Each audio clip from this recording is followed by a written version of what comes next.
महत्त्वाची बातमी आज 10 जुलै रोजी नांदेड शहर आणि नांदेडमधील सर्वच तालुक्यातून सकाळी 7 वाजून बरोबर 14 मिनिटावर भूकंपाचे धक्के जाणवले असून या भूकंपाची तीव्रता रिश्टर स्केलवर 4.5 अशी नोंदवण्यात आली आहे।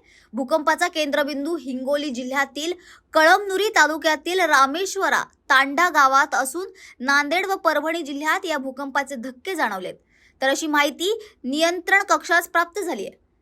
नांदेड जिल्ह्यात जाणवलेले धक्के सौम्य स्वरूपाचे असून कुठेही नुकसान झालेले नाही, तरी नागरिकांनी घाबरून न जाता सतर्क राहावे। तसेच गावात ज्या लोकांच्या घराचे छत पत्र्याचे आहेत व त्यांनी पत्र्यावर आधारासाठी दगड ठेवले आहेत त्यांनी त्वरित दगड काढून द्यावेत, असे आवाहन माननीय जिल्हाधिकारी नांदेड अभिजित राऊत यांनी दिलेले आहे।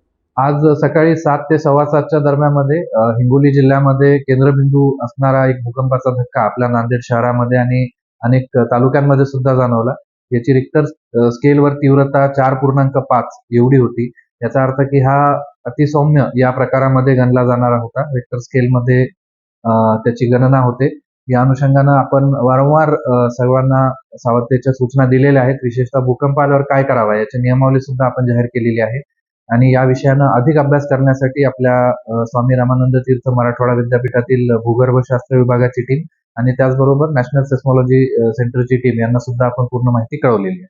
तरी माझं सगळ्या नागरिकांना आव्हान आहे की आपण घाबरून जाऊ नका। हा अतिशय सौम्य धक्का होता आणि साधारणतः या पावसाळ्याच्या सीझनमध्ये ज्या भूगर्भातल्या हालचाली असतात, विशेषतः पाणी जेव्हा भूगर्भात जातं त्यावेळेस ज्या हालचाली होतात त्यामुळे अशा प्रकारच्या काही प्लेट मुवमेंट्स होतात आणि त्यामुळे असे अतिसौम्य किंवा सौम्य धक्के हे आपल्याला बघायला मिळू शकतात। मात्र यामध्ये घाबरण्यासारखी अशी फार काही दुसरी गोष्ट नाही। आपल्या जिल्ह्यात कुठल्याही प्रकारचं नुकसान या भूकंपाच्या धक्क्यामुळे झालेलं नाही।